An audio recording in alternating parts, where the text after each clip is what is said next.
Lalu benarkah teori bahwa COVID-19 merupakan penyakit yang bisa sembuh dengan sendirinya? Untuk membahas sudah terhubung melalui sambungan satelit dokter spesialis infeksi dan tropik Rumah Sakit MMC Erni Juwita Nelwan. Selamat malam, Ibu Erni. Selamat malam, Mbak. Dan melalui sambungan Skype ada Guru Besar Virologi dan Imunologi Universitas Airlangga Surabaya, Fedik Abdul Rantam, yang saat ini ada di Malang, Jawa Timur. Selamat malam, Prof. Fedik. Selamat malam, Mbak Sofi. Prof. Fedik, begini, melihat adanya kesembuhan sejumlah pasien corona, Menteri Kesehatan Terawan ini sempat menyatakan bahwa hal tersebut adalah bukti teori bahwa COVID-19 adalah penyakit yang bisa sembuh sendiri. Anda setuju dengan pernyataan ini? Ya, penyakit COVID-19 bisa sembuh sendiri itu tergantung. Virus bisa menginfeksi itu tergantung beberapa hal. Pertama adalah jumlah partikel virus yang terhirup atau yang masuk ke dalam tubuh. Yang kedua adalah kondisi tubuh dari hostnya itu atau orangnya itu sendiri. Kalau orangnya sehat bisa mengeliminir, tetapi kalau orangnya keadaan jelek maka ya tidak bisa mengeliminir. Gitu. Kedua, jika jumlah virus ini melebihi dari dosis infeksi maka orang ini juga kena sakit, tetapi bisa juga dieliminasi ketika sistem imunitasnya menjadi baik, kan begitu ya. Oke. Nah, ya. Oke, jadi apakah menurut Anda pernyataan Menteri Kesehatan ini tepat kalau kemudian bilang bahwa COVID-19 adalah penyakit yang bisa sembuh sendiri? Ya, itu tadi tergantung dari jumlah virus tadi. Kalau jumlahnya sedikit, kurang dari 1.000 gitu, insya Allah kondisi bagus, sembuh Bisa. sendiri, sudah Oke. bisa. Gitu. Oke, Dokter Erni setuju dengan pernyataan ini? Ya, seperti yang Prof sudah sampaikan tadi ya, bahwa kalau virus itu memang naturalnya dia ada yang kita sebut self-limiting, Mbak Sofi. Jadi memang bisa sembuh sendiri. Tetapi ini tidak bisa kemudian digeneralisasi pada semua infeksi virus gitu. Karena tadi ada proses interaksi antara virusnya dengan orang yang diinfeksi oleh virus tersebut. Jadi inilah yang disebut tadi sebagai faktor hostnya, faktor orangnya, bagaimana daya tahan tubuhnya, ada tidak kondisi penyerta lainnya yang membuat orang ini bisa lebih mudah atau lebih sulit untuk mengatasi infeksi yang terjadi akibat virus ini. Jadi mungkin tidak bisa langsung dibilang ini benar atau salah, tapi memang ada faktor-faktor yang harus dilihat lagi dalam proses infeksinya gitu.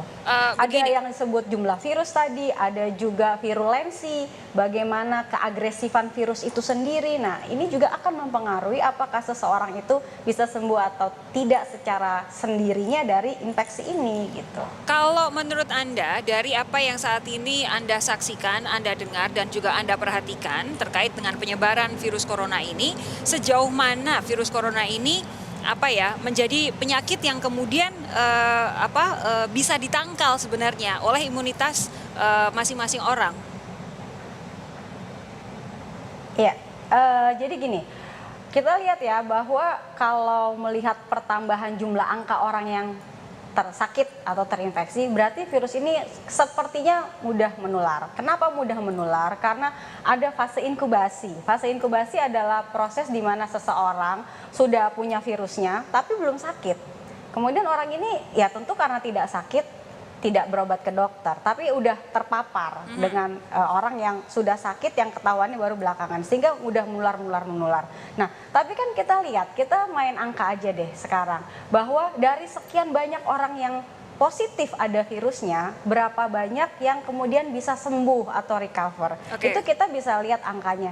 Dan terbukti sampai sekarang angka kematian kalau secara total dari negara yang melaporkan kasus ini tinggi sekali, juga angkanya tidak masif sampai 10-20%, tidak.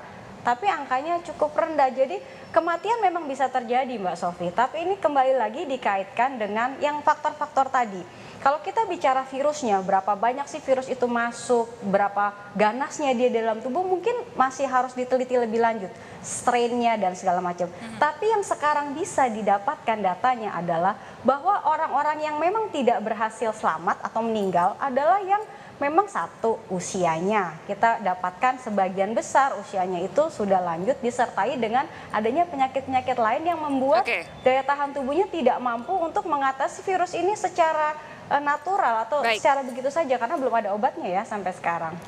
Prof. Edik, saya beralih ke Anda. Saat ini pasien positif corona ada 69 orang, 4 meninggal dunia, dan 5 orang sembuh. Ini angka yang meninggal dan angka yang sembuh walaupun masih bisa dibilang sedikit begitu, tapi paling tidak yang sembuh lebih banyak daripada yang meninggal. Apa kemudian yang jadi ada di tubuh-tubuh, menurut Anda kira-kira apa yang ada di tubuh 5 orang pasien ini yang memungkinkan mereka akhirnya bisa melawan virus corona ini? Ya, jadi dalam tubuh itu ada namanya sistem imunitas ya dalam tubuh. Dalam tubuh itu ada 2 komponen besar yang bisa melawan virus tersebut jika terinfeksi. Yang pertama dikenal dengan natural immune, jadi atau innate immunity atau kekebalan non-spesifik. Dan sel-sel inilah yang sebenarnya mengeliminir, memfagosit dari virus-virus yang masuk ke dalam tubuh. Nah, jika sel-sel ini aktif, maka virus itu mudah sekali dieliminir, difagosit, dicerna, diproses, sudah hilang. Yang kedua, jika tidak ada atau masih ada virus yang lepas dari itu, maka ada second line namanya adaptive immunity, kekebalan spesifik. Di sini ada sel T dan ada sel T yang menghasilkan produksi sistem imunomoral dan sistem imunseluler itu yang aktif ya. Nah, oleh karena itu sebenarnya jika kita bisa memelihara kondisi tubuh kita dengan baik, maka saya kira bisa mengeliminasi virus yang masuk begitu. Oke, Tetapi Prof, sebaliknya, silakan. tetapi jika sebaliknya jika kita membiarkan tubuh kita dalam kondisi yang lemah, makanan kurang bergizi, nutrisi kurang baik juga, maka sistem imunnya juga lemah begitu, sehingga tidak bisa mengeliminasi. Nah, orang-orang 5 orang itu saya kira mempunyai sistem imun yang bagus sehingga bisa mengeliminasi. Satu. Kedua, mungkin juga virus yang masuk ke dalam tubuh juga kemungkinan jumlahnya tidak overload, tidak melebihi dari dosis infeksi sehingga dia juga sembuh sendiri. Kan begitu. Oke, jadi imunitas tubuh atau daya tahan tubuh ini memang jadi salah satu kunci ya. Saya Betul, beralih ke betul. Dokter Erdi. Dokter, kalau kemudian sudah sembuh, apakah benar-benar sembuhnya ini sembuh total seperti sedia kala atau jangan-jangan entah kemudian ada residu, entah kemudian ada sisa virus di situ yang kemudian tidur, atau jangan-jangan ada hal-hal yang berdampak gitu di internal tubuh manusia ketika sudah terjangkit virus corona? Ya, jadi kalau yang dimaksud sembuh tadi sudah disampaikan juga kan, disampaikan bahwa yang sembuh adalah beliau-beliau yang sudah diperiksa ulang swabnya dan terbukti di dalam swabnya itu sudah tidak ada virusnya lagi, ditambah dengan kondisi fisik dari pemeriksaan yang memang sudah sehat, tidak ada keluhan. Sampai sejauh ini sih kelihatannya kalau kita, karena ini memang penyakitnya baru ya, kalau dibilang ada gejala sisa atau tidak, ada kerusakan di dalam organ akibat infeksinya atau tidak, saya rasa sih belum ada data atau informasi sampai sejauh itu. Jadi beliau-beliau ini boleh dikatakan keluar dari rumah sakit sudah dalam keadaan sehat, sembuh, dan tidak lagi mengandung virus di dalam tubuhnya yang berpotensi menularkan. Itu yang paling penting.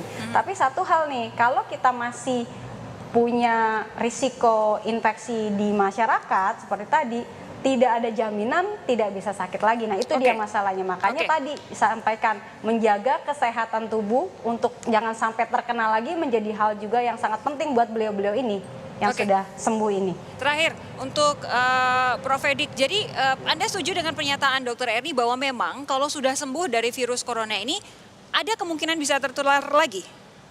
Ya, kemungkinan iya. Jadi begini, virus ini kan hidup di dalam sel ya.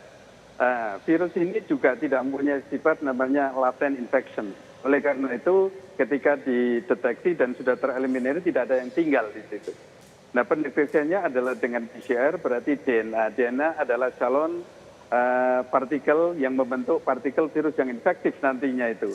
Kalau di sini dideteksi DNA-nya, RNA-nya sudah tidak ada dalam tubuh, kemungkinan besar adalah bersih dari virus itu. Tetapi jika seorang tersebut tidak memelihara atau tidak memaintain sistem imunitasnya juga mungkin saja bisa terjadi.